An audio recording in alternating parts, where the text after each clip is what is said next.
Az a helyzet, hogy egyre inkább kedvelem az Insta360 márkát, és nem csak a kameráik miatt, hanem a közösségi munkájukért is. Alapvetően, amikor forgatásról van szó, én nem igazán szeretek okostelefonos appokkal bajlódni, hanem inkább mindent közvetlenül a kamerán állítok be. Ezért is fordulhatott elő, hogy nem nagyon használtam eddig az Insta360 appot. Ám pár hónapja elkezdtem nézegetni, és rájöttem, hogy itt azért jóval többről van szó, mint egy kameravezérlő szoftverről. Ez már egy külön közösségi oldal az Insta360 felhasználóknak. És amellett, hogy itt mindenki megoszthatja a saját felvételeit, még egy kis inspirációt is gyűjthetünk a különböző kihívásoknak köszönhetően. A készítők legutóbb épp a Bubblecam kihívást és az Inside Box kihívást hirdették itt meg. Az utóbbi lényege, hogy a tartalomgyártóknak ki kell találniuk egy történetet, mely során valamit beleraknak és kivesznek egy dobozból, ami lehet egy hűtő, egy mosógép, vagy egyéb dobozszerű dolog. Az alapkoncepció nem túl bonyolult, de mégis érdekes, úgyhogy elkészítettem belőle a saját verziómat, ami korábban már ki is került a csatornámra, és most megmutatom, hogy hogyan készült.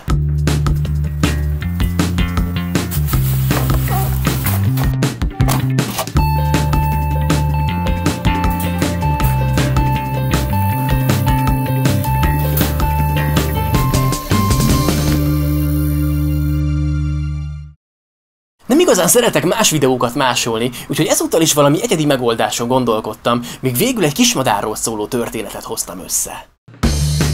A kihívás alapötlete, hogy nem mindennapi szögből mutassunk be egy hétköznapi jelenetet, miközben a kamera körbeforog a 360 fokos térben, és lényegében ez dobja fel a történetet. Nekem viszont az jutott eszembe, hogy mi van akkor, ha a kamera körbefordulása nem csupán egy önmagáért való effekt, hanem inkább egy kis élőlény szemszögéből mutatja be a történetet. Jelen esetben ez egy kismadár lesz, aki nézelődik a kalitkájában. Nálam tehát a csomagtartó lesz a doboz, de viszek még egy csavart a dologba, és még valamit belerakok a dobozon belüli dobozba. Vagyis lesz egy kismadár a kalitkában, a csomagtartóban. A forgatás során persze egy madár helyett a kamerát helyezem el óvatosan a kalitkában. Többféle rögzítési módszert is használhatnék, de később majd ki is kell vennem a kalitkából, amikor a madárka elrepül, úgyhogy ezt a kis gorillapodot választom. A lábait kicsit be is tudom szorítani a rácsok közé, és így biztos, hogy nem borul majd fel. Már csak oda kell sétálnom a csomagtartóhoz, és berakni oda az egész ketrecet. A kivétel során kicsit trükkösnek kell majd lenni. Először is már előre kinyitom a kalitka mindkét kis ajtaját. Az egyik ajtón keresztül fogok majd benyúlni a kalitkába, hogy megfogjam a kamerát, míg a másik lesz a történet szerinti kijárat, amin kirepül majd a madár.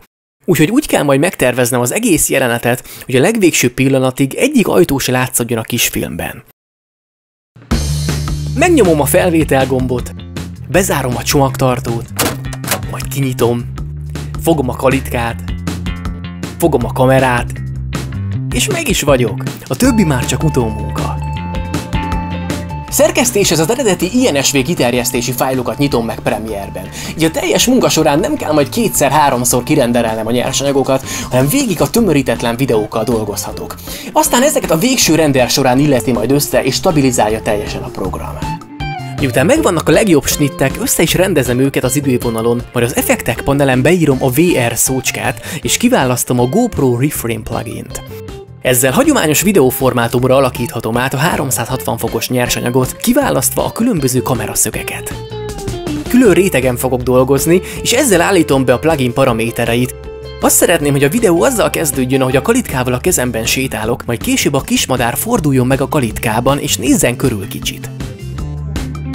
A jelenetek közti fővágás itt a lezárt csomagtartónál lesz.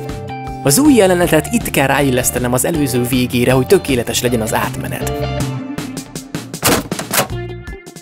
Aztán további keyframe-eket hozok létre, virtuálisan forgatva a kismadár fejét, úgyhogy végül ne látszódjon az sem, ahogy megfogom a kamerát és elreptetem. És lényegében ennyi az egész.